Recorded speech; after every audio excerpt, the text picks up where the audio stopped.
Welcome to the Dad and Joe Show. I'm the dad, I'm the Joe. and this is the show where we encourage fathers and sons to have meaningful conversations to keep us awake and sober. Today our episode is on vision. Vision. Not the kind of, well, I suppose it's the kind of vision that you see through your eyes, but it's also the vision that you see inside of you. Yeah. I think, as I've observed you, I see that you have grown in your vision. So let's talk about different stages of vision in your life to start out with.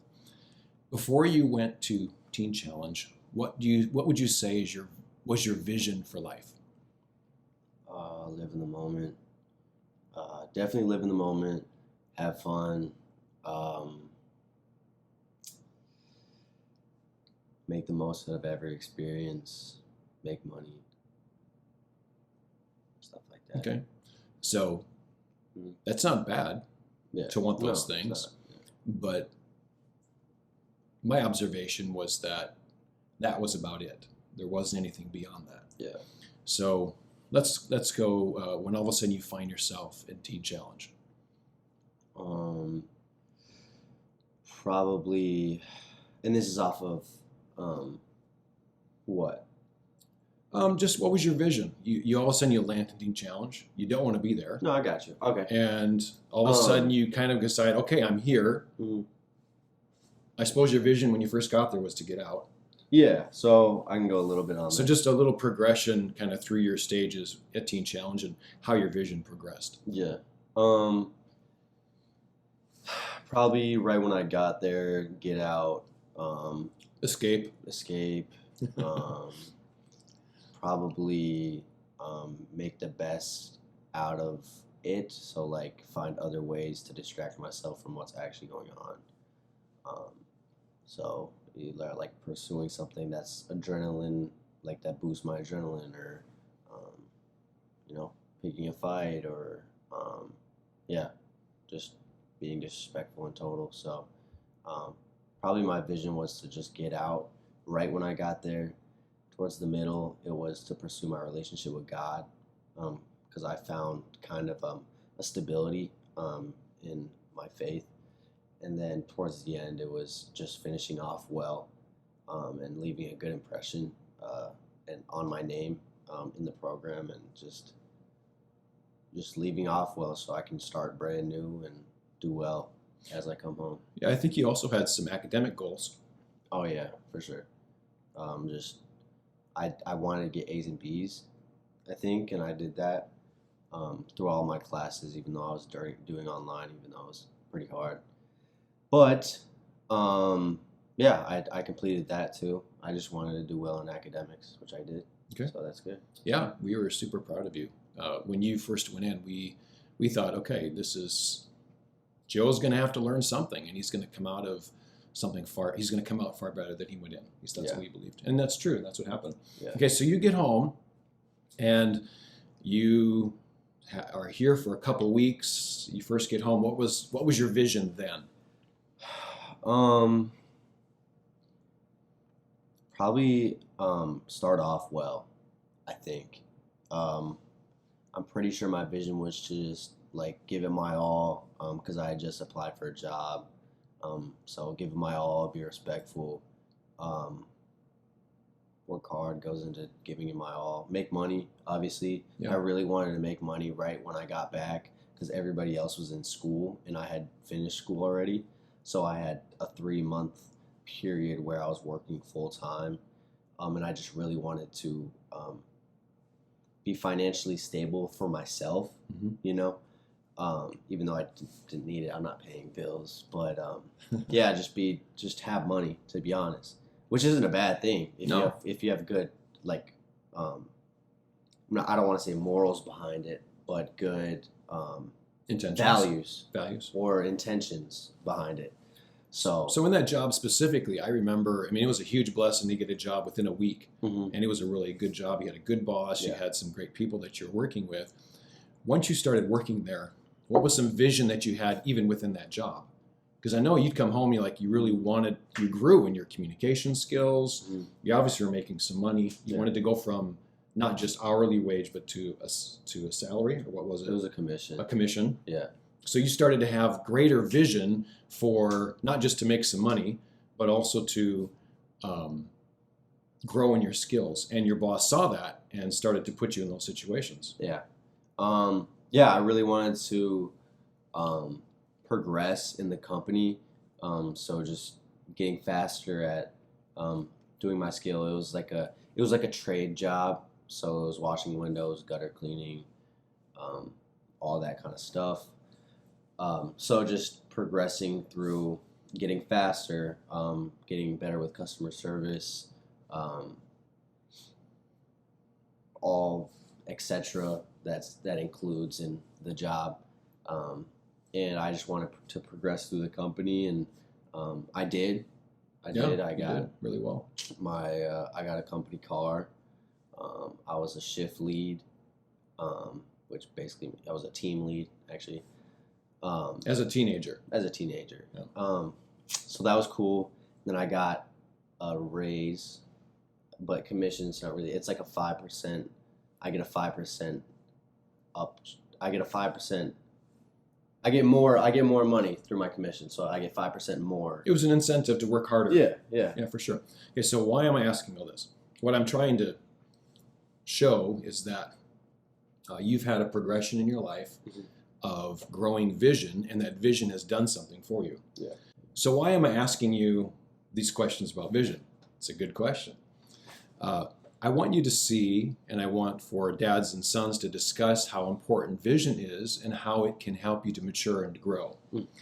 Today's verse that we're going to look at is Proverbs 29:18. And it's a pretty familiar verse that people quote a lot, and it says, "Without vision, the people perish." But there's a better translation of it. It says, "Without prophetic revelation, people cast off restraint."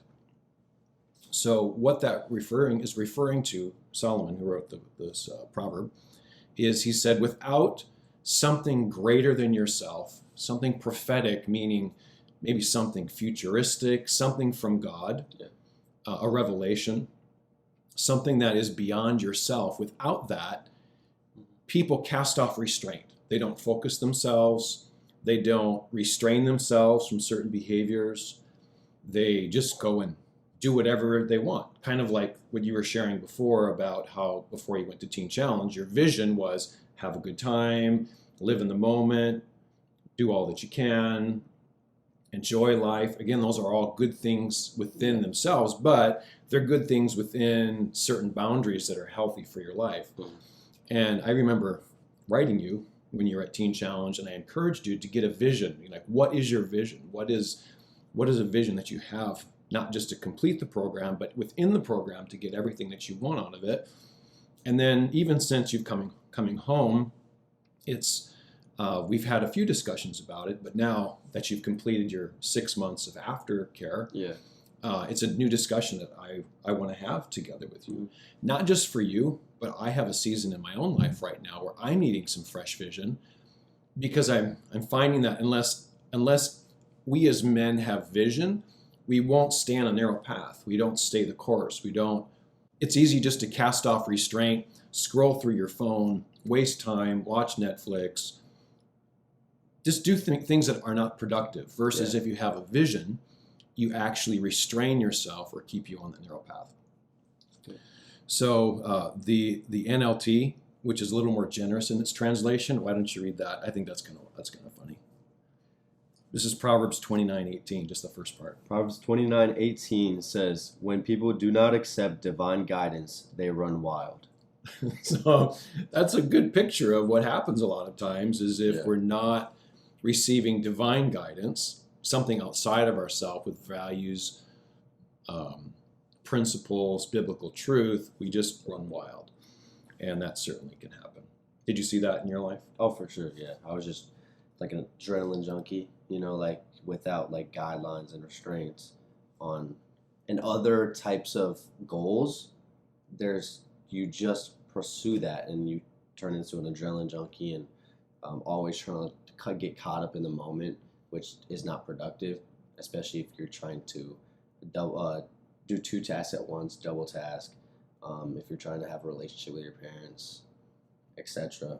And then I actually like a part of the verse 29:18 says, after they run wild, it says, but whoever obeys the law is joyful.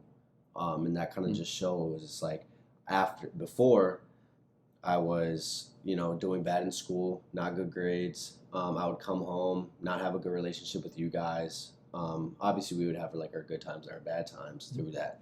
But overall, not having a good relationship with you guys, having a bad relationship with my coaches, which I prioritize sports, not good relationships with like women, friends, etc. And then going to Teen Challenge, trying to like progress in myself. And then now it's like, but whoever obeys the law is joyful.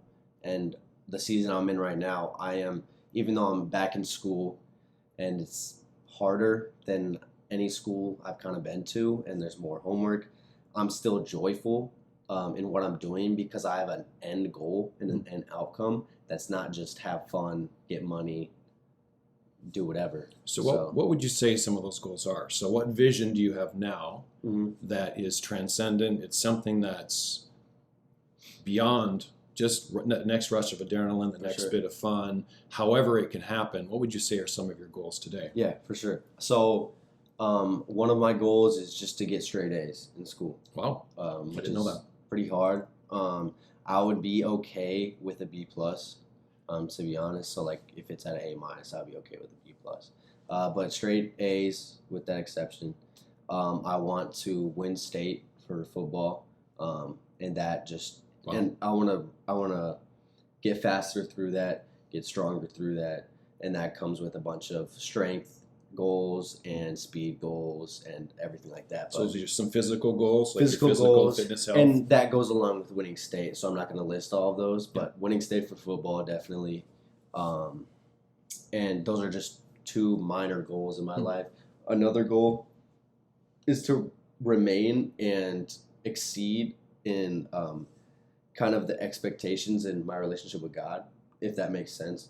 Like there's certain expectations, like you tithe, you give your 10%, you read your Bible, do your like soap for the day. If people don't know what that is. It's like a Bible reading program. Yeah. Do your reading. I just want to like exceed that so I can do more. In other words, just don't do the minimum, actually engage at a greater level. Yeah. Okay. And I just think that more joy will come with that because in all, God is the center of everything that we do. So without that, I'm not going to have joy in everything that I do because obeying the law is obeying God. So within the obeying the law or keeping yourself within boundaries, let's just say it that way. Let's say restraining yourself on a narrower path. How does bridge jumping fall into that? I mean, you just did this last week, right? Now, what I'm trying to say, I'm not trying to call you out here. What I'm trying to say is that you're still having a good time. Yeah. I mean, this is still very much a part of your personality. You're still, you still need some of that adventure. You don't want to throw that away. I'm still an adrenaline junkie. Yeah. Like that doesn't go away. Like just because I have more goals doesn't mean the adrenaline junkie or the always pursuing fun goes away. And it's still there, and it still does sometimes hinder me. But I have other guidelines and restrictions to like compartmentalize it. So maybe it's a different kind of fun? It's a different kind of fun. So it's like, within better boundaries, healthier boundaries. Okay. Yeah, like bridge jumping instead of bridge jumping not in a good mindset where I could die. I'm laughing. That was funny. Bridge jumping, asking people who are on boats, like what's the depth, making sure the depth is fine, jumping at a spot where boats aren't coming. Yeah.